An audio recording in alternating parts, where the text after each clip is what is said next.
right? We're sending out invitations. So, doesn't it seem likely that if we're sending out an invitation, sooner or later somebody's going to respond? You would think so. You would think so. There's also we've been listening. We've got SETI and other radio telescopes around the world that are probing the skies, looking for for signals related to intelligence.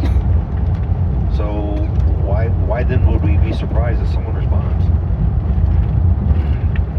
Now, something that fascinates me, and you may or may not share it, but you remember the 1953 movie, I think it was, The Day the Earth Stood Still.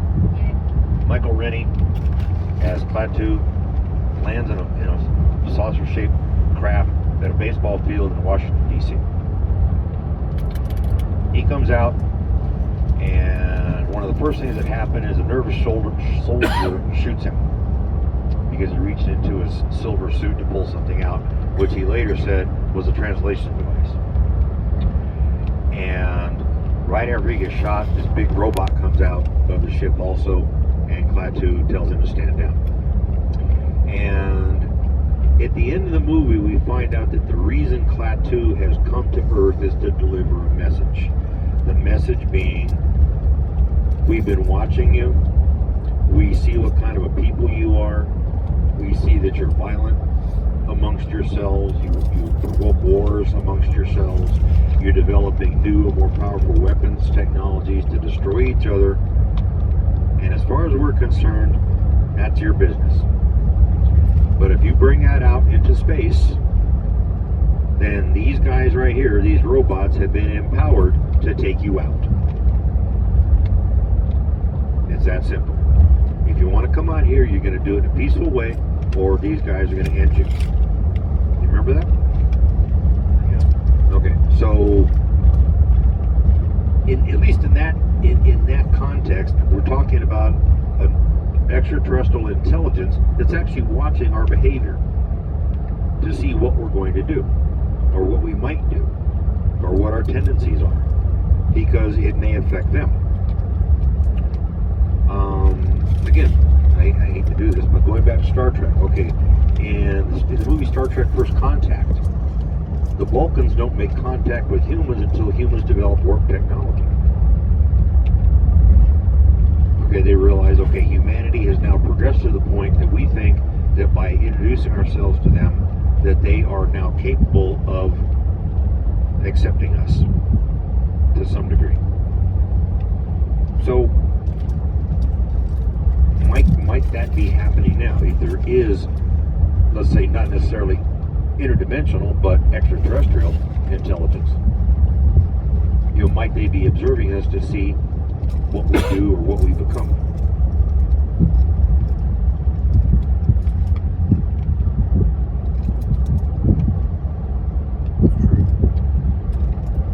Here at Area 51, if there is in fact otherworldly technology out there, do you think at some point, if they've been able to figure out some of it, they might be testing it? Well, it's said that the CIA's branch of the OGA, the Office of Global Affairs, has a crash retrieval program, and I've heard that, and it's probably true, that they've now claimed that they have 9 crashed non-human craft. Well, that was Bob Lazar's statement. They had 9. Yeah. Well, it's actually up around 22 to 24, but the OGA has 9, and apparently the Five Eyes Alliance countries, Canada, the United States, United Kingdom, Australia, New Zealand, are all working together on this subject.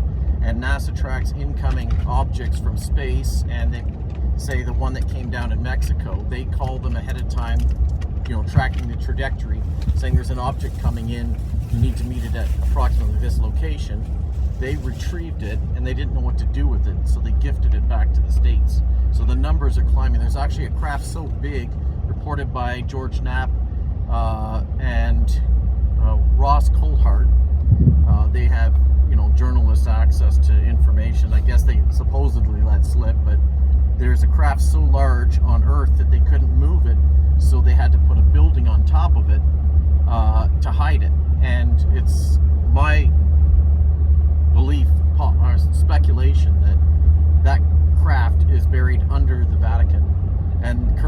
United States, well, over the years, has tried to get access to the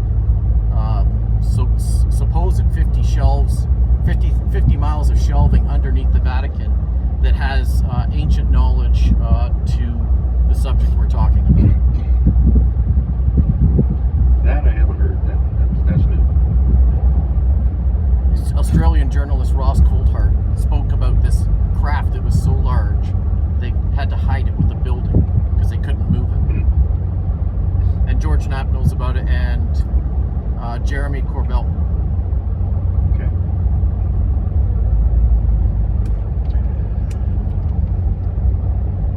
All right. So Charlene, Michael, 1966. I think it was Victoria, about the spacecraft that was seen. You've heard that story? I was on TV, so Yeah. Well, but yeah, there was a report where a saucer-shaped or round aircraft flew over a school oh yeah. Africa? and then landed in some trees, not far from the school. So students and staff went over there to look at it, Yeah, and a number of the students drew pictures of it. Yeah, I That- have. Right. And later on, the Australian military contacted the staff and other people, threatening them into silence over the incident. Now you mentioned I have heard. That was the African Aerial School. It was just the students that seen it, but 62 of them. They ran in a line like a snake. The teachers couldn't believe it. There was only one adult at a candy shack that was out there, and they didn't witness it. But it was Dr. John Mack that went out to the aerial school to interview those children, and you can see by the interviews that those kids are absolutely telling the truth. They were terrified. Well, and apparently they've talked to those kids also years later, now that they're adults, and their story really hasn't changed. There's a new film on that by who's that guy that does those alien films? I'm forgetting his name. James Fox? Is it James Fox or something like that? He's a filmmaker. There's a whole thing on the. Actually, I can pull it up on my phone. I own the film. You're going to find a service out here will start to get spotty.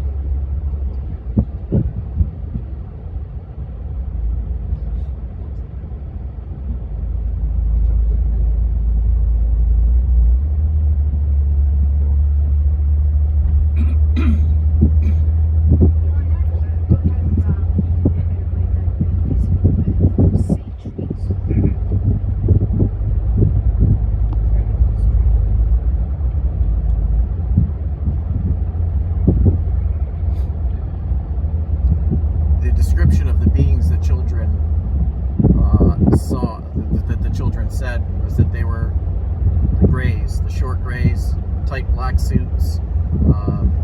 Some of them they reported having black hair, long hair. They were standing on top of the craft just outside the barrier or limits of the schoolyard. That they were marked. They didn't have fencing, so they used trees, so the kids couldn't go. They saw something, couldn't go past that fence line, invisible fence line, and that craft was there amongst the trees, and it was glittering and shining.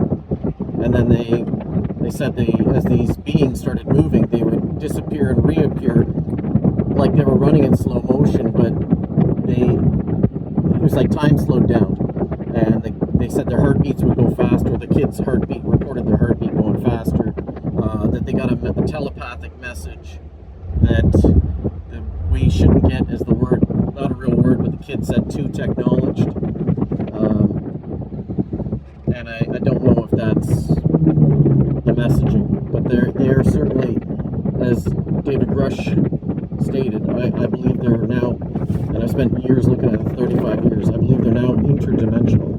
And that's why Lou Elizondo speaks about the fourth dimension not being time, but like a quantum level in size, like it can move up and down through that dimension. And that's why the craft seem to like dissipate, just slowly disappear, and then they come into view out of nowhere.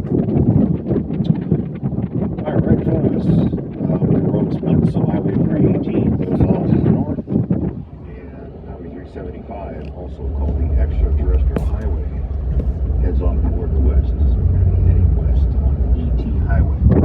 So we're going to stop right up here at this crossroads where the tall trees are, and we'll see one of two extraterrestrial highway signs. Now this is the one that's about a little over 3 meters off the ground.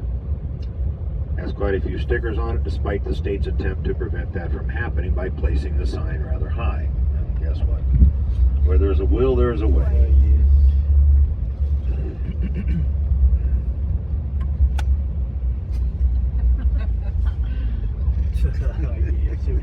You're gonna have to go out and see this. Yes, there was some rain up here. Tell by the background. All right, so if you'd like to get out and take a photograph, we can also do something here like we did in Las Vegas. Nice.